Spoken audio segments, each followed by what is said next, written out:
smart PR with homeowners, all right, kitchen table. So the last section we're going to go through today in lead conversion, again, I'm mostly talking to listing agents at this point. And again, if you are in the room and you're not a listing agent, and realtors are part of your extended sales force, my hope is you really take an appreciation for the challenges that we have at the kitchen table during the interview, right? And because if you want more transactions from the realtors, what we need them to do is be better, what I'd call master interviewers. And when I, as a computer programmer back in the 1980s for Schnucks, what I did is help create the barcoded shelf labels. You see it like, remember Kroger's, the grocery store? Yep. National grocery stores, Federal Express, Southwestern Bell. I helped create the software programs for those companies to just do one thing. We made barcoded shelf labels for inventory control. And what I knew about that is you've got to be precise. You cannot be wrong with the barcode. It's got to be right. We come into real estate, you can see the results with pricing and you go, oh my gosh, this is a mess, there's no system. And so that's why I created this out of the need for it. And I was also a manager with the real estate, as a computer programmer. Now, I had no degree. Everybody on my team had 4-year degree. They're all older than me. But what I could do is run projects. And I could run 100 little projects at one time. Because we have the Vons grocery stores in California. There's tremendous business we did with them. It was a new account. But then we had Kroger's changing them, National changing, Piggly Wiggly, that changing their barcode labels all the time. So we had all these projects. And my responsibility was making sure the people stayed on task for that. And trying to tie the story into, I got 4. My wife would call me Tangent Man. Could I go off on a tangent? She said, what are you even talking about? I don't know. Oh, I know. Thank you, Keith. Interviewing. Because I was a manager, I interviewed people in California and out in Delaware and Newark, New Jersey. I did interviewing of people. And as I got into real estate, I realized all the interviewing I did as a computer programmer was actually pretty beneficial as a real estate agent, because that's all we do. We got a lot of other tasks, but the lead conversion happens with an interview, correct? That's how we get them. Now the interview was a very competitive interview all the time. I've got to interview, and these guys are no good, and you got to go with me. So I switch brands, and I say, okay, we're great at this brand. Go with me, not these guys. And I realized the brand presentation wasn't really enough to eliminate the competitor. So I created a program called Pricing the American Dream, which is the kitchen table interview we do with homeowners. This is probably one of the most impactful things that I've done for people through the system that we created. And that is how to interview with home sellers. Because we know already they're resistant to accept the truth, right? Sellers are resistant to accept the truth. You know, some people are in the, what I call the ready mode. Go on a listing call, they're ready. They have a high sense of urgency. We know a lot of the marketplace, especially if you're local, there is not a lot of sense of urgency with people. The have-tos generally had something unplanned happen in their life. Death, divorce, relocation, illness. The people that have unplanned events in their life have a high sense of urgency to move right now. And in the Salesforce 5, that's who we're targeting. People that really went through unplanned events. It wasn't scheduled to have a job loss. An illness wasn't scheduled. Relocation wasn't scheduled. Whatever those were, those are the places you find 83% or higher of those transactions close. We just got to get fed those sources and then show up and price it right. So Pricing the American Dream, there's 5 perspectives. Look at that, I figured out how to use the dot. Thank you, Yuri. So the 5 perspectives, so you're at a listing interview at the kitchen table, you want to share with the homeowner what I've done is I've taken 5 perspectives, right? Those 5 are the appraiser's perspective, the buyer, the buyer's agent, the seller, and the listing agent. My job as a listing agent is to determine the value and defend it. Isn't that true? As listing agents, our job is to determine the value and then defend it. Does the seller expect any less than that? No, they expect us to be able to defend their price. Their price. Not the market price, their price.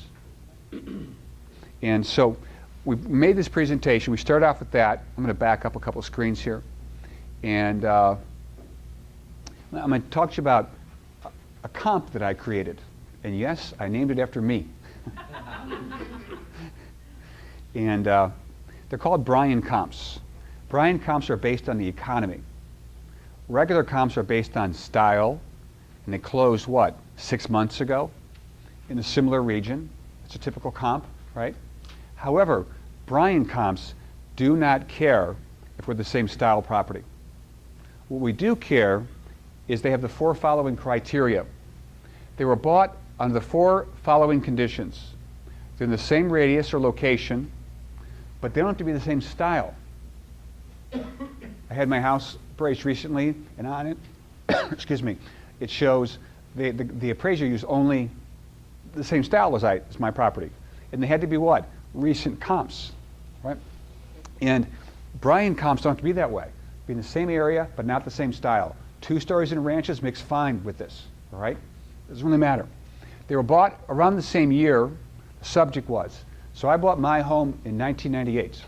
So Bryan comps are looking for people who originated a sale in 98 who sold it today. If your subject property, your listing right now was built in 2006, we're trying to find comps that sold recently that had also were acquired in 06. That's it. The magic of the comps is we had to have people buy around the same time you did, in the same radius that you did, that have already resold, right? And this is right, data right out of the MLS, right? I was doing this in the 1990s, and we've been doing it ever since then. But the key here is the other comp was purchased for about the same price as the subject was. So if somebody paid 300 grand for a property in 1998 in the same area as my property, and I don't care what style it is, it's really qualifying because I paid about $315 for a property back in 1998. And what I'm looking for is anybody who bought when I bought who's already resold. And the key here is they re-entered the marketplace. So if they resold just recently, you're not Right. talking about just having resold and they bought again and then resold. The reason that recently is important is because that's what I'm selling. I'm selling right now. I want to see anybody who bought when I did, what they resold for. And what I'm looking for is the appreciation or depreciation rate. Because if the average depreciation rate is -2, and you expect to go +2, you have almost no shot. And I can statistically prove to the seller in an instant that everybody went red when you bought, and you want to go green, appreciation. Now these properties have re-entered the marketplace and produced an average annual rate of return. Yeah. That's assuming an Here's a printout. It's right out of the MLS. Here's what it shows. We have 8 properties here. You can see our first 6 properties all lost money. See the red? -3, negative almost 2.5, -3, -3, 2.5. This person barely broke even. So 6 of our 8 lost money. And you're at the listing interview, and your seller wants to ask more than they paid for it. The 7. money overall, right? 7 of them, excuse me, 6 of them lost money. This one here broke even. They owned it since '05 and sold recently. All those years and they broke even. This guy paid $195, resold for $156. 206 sold for $177. They lost 2.38% every single year. But the acronym is The Bryan kind of assuming a gain. No, Rate of okay. return. rate of return. Yeah, this is really hard to argue with at the kitchen table. how do you quickly get your existing listings? You've been enlightened. Is you go back to your seller, a face-to-face conversation, and say, I've got some data. And I've learned about this. It's about the way the economy moved, not based on comps, because we establish value based on comps, right? Not the movement of the economy. And this makes it simple. Jim? Well, I just put $40,000 into a new kitchen with granite tops and new counters. Yeah. And everything. Yeah, I got a video for that one. We know they're going to say that, which is why I don't have the report to show you today, but what this does, the software system, it actually finds the other comps that are in this report and underlines everything the subject property has in common with it. Because when you print it out, isn't that what you do? You underline what the subject property has. You know, we both have granite countertops. We both are story and a halves. We both have walkout basements. So what the software does, because we know the seller is going to say that, so we pre-highlight your MLS printout with the features that are in common with the subject property, because we're going to take that away from them. Any more? Come on. We did this. We know this. In the printout, it does the comparison. Do you recommend, I mean, some of them will have, 15 of them that are in the Ryan report, Yes, sir. okay? Do you recommend that we print out all 15 of those, or should we pick 3 or 4 of them that seem to make sense? My question is, do you run the risk of overwhelming with too much? Here's what I know the outcome is, because I've had so many agents use this program, and that is the seller was amazed at how equipped they were.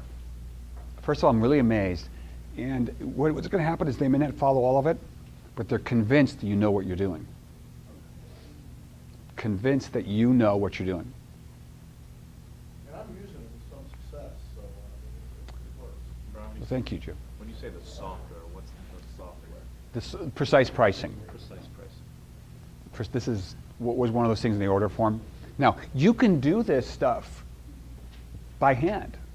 It just takes a lot longer. We did this in the 1990s up until 2004 by hand. We pulled all this stuff together. I called it PTA. The printout, MLS printout, the tax record, and the appreciation chart. The appreciation chart is just an Excel program. But it took a long time. It was worth a few $100,000 to design this. Just if it was for my own team, because it convinced people so quickly to go at the price that we recommended. Did you have a hand up? So, in the system, obviously foreclosures and short sales and things that view it seriously. Yeah. Are those included in those comps? They Or will, are they- but if it's too high or too low, the positive, we block it. You can't check it. And I tell you right now, if I saw a -7 in here, I don't even have to click on the address. It's already a short sale. I knew it was. It's too far out of the norm. 'Cause I mean, I know how I send the comps, if it's a fixer upper versus, but I didn't. You can exclude those, because you see you have the ability to check a box, and you can choose not to pick those. And we started blocking anything that was over -10 or +10, because agents were checking. It was like, what'd you do that for? So we thought we'd just block them, so the agent couldn't mislead the client a little bit on the price. By the way, you see we have +1.45, this property in Aspen Village. I've seen this report so many times I already know. They pumped it full of money. Look at the remarks, granite countertops, all the different things. And the only reason seller, they got to go positive, and pretty much 7 of our 8 broke even or lost money, is because they did typical improvements. By the way, how much improvements does a homeowner do per year on average? We're in real estate. What would you say it is? As a percentage of the investment. Yeah, it is. Think about your house. We all put in about a 1% per year. Some years we might put in 4 or 5%, 15%, but over time it averages out to be about 1% in capital improvements that we do to our properties, right? So when a homeowner goes, I did all this stuff to it, well, most people did. By the way, if you look at this row here, 1 month, 2 months, 1 month, 2 months. These properties were purchased within a month or two of the subject back in 2005. That's how accurate these comps are. They were bought in the same area, because we show you the mileage out here, okay? They're in the same area. They're purchased for about the same price, about the same date, and they're going to forecast the value. Is it always right? Of course not. Is Zillow right? And I cannot believe how people think that's a credible site. Do buyers go to that site before they make an offer on a house? Ah, so we've got to talk the buyer out of data that they gathered from another site. That's part of the challenge. You're the listing agent, the offer's coming in, his agent, his buyer went to Zillow, and he's done 2 deals in his career. It seems logical to him to go to Zillow. His offer comes in way under list. It's incumbent upon you to equip him with this kind of information. All right? So that's the introduction of, if you will, the Brian comps, right? How do you equip people? With this report, isn't it hard to argue? You can list it for above what you paid for it? Isn't that the objective? How do we get the people to not list it above what they paid for it if they bought it during some of those really bad years? Or they bought it in a good year, but they're looking for 3, 4, 5% growth rate per year when the market was returning only 1%? Or can we convince them with comps? I don't think we can convince them with comps. The other agent came in and said your house is worth $700,000. Same comps as you have. So the other agent says one says 650, one says 700, and you want it for 580. Because I remember we had a listing like that in South County, back to high tension wires. Are those really cool? You look out your back door. And I still remember him saying, he reminded me of John Wayne, the seller. John Wayne, anybody? Pilgrim? Boy, my son laughed at that. My fault, your fault, anybody's fault? There you go. I know that one. Oh, so anyways, we're taking this listing on this property, and he had an appraisal for 7.25. He was in South County, back to a high tension pole. He moved out to Eureka, a house on acreage. His wife wanted horses, that kind of a thing. And he said, I never would have purchased this next property if I knew I'm going to sell this house for less than my mortgage. Of course not. But he had a friend with a lender get an appraisal on his property, then he hired a realtor to list it for that price. A year and a half after sitting on the house, vacant. And I interviewed with him early on. And we said, you know what, you're going to sell this thing for less than 600. And he goes, I think you're right, but I can't stomach it right now. That was it. Like, it's literally what he said.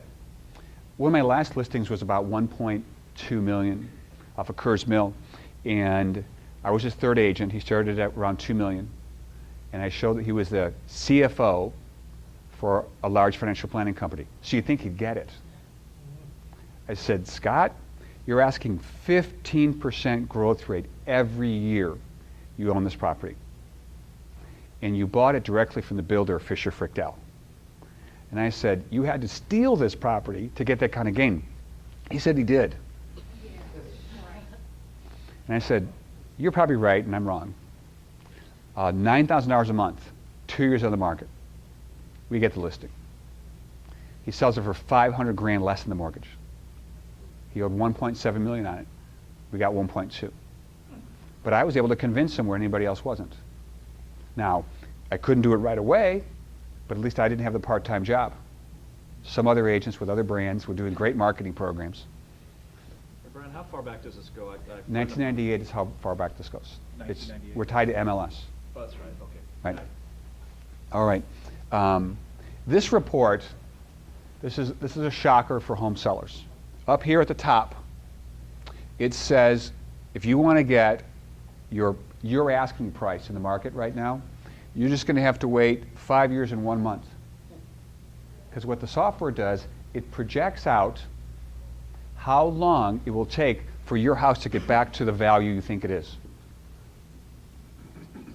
Now that's a long listing agreement, isn't it? Yeah, a lot of this stuff, again, if people bought it from '02 through around '09 in this metro area, wouldn't you say the experienced depreciation, even in '11, not as bad as it was. It's catastrophic in those early years. But what this shows people is this chart. It says to get back to your price of $215 you paid for it, it'll take you 2 years and 10 months to get back to what you paid for it. To get back to what you want to list it for, it'll take you 5 years. If the market started growing today at 3%. As long as the market starts growing today at 3%, these are your projections. All this I'm showing you, everything's one push of a button. Okay? And then I've got videos to help equip you, but you can, obviously, you could do this stuff on your own. Put these reports together. And then kind of a last thing here. I want to mention is the final 5 minutes of a listing interview. Okay? The final 5 minutes of a listing. That's when you finally say your price. I hope nobody in this room ever says the list price until the very end. But Ernest, you certainly know this area. We won't hold you to it. What do you think the price of our house is? We won't hold you to it. Honest. What happens when you tell the seller the price? Not hear anything else you say. But Keith, just give us a ballpark. You're just thinking of something. Don't fall for it. You know what, Brian? I really have no idea of our value. I mean, I have no idea. She's 83 years old. She's really just wonderful. And she says to you, I really have no idea. You go ahead and volunteer at around 200. And she says, that low? She knew a number. They always know a number. They always have an opinion. There's no seller. I mean, they are so convincing. Brian, I really don't have an idea.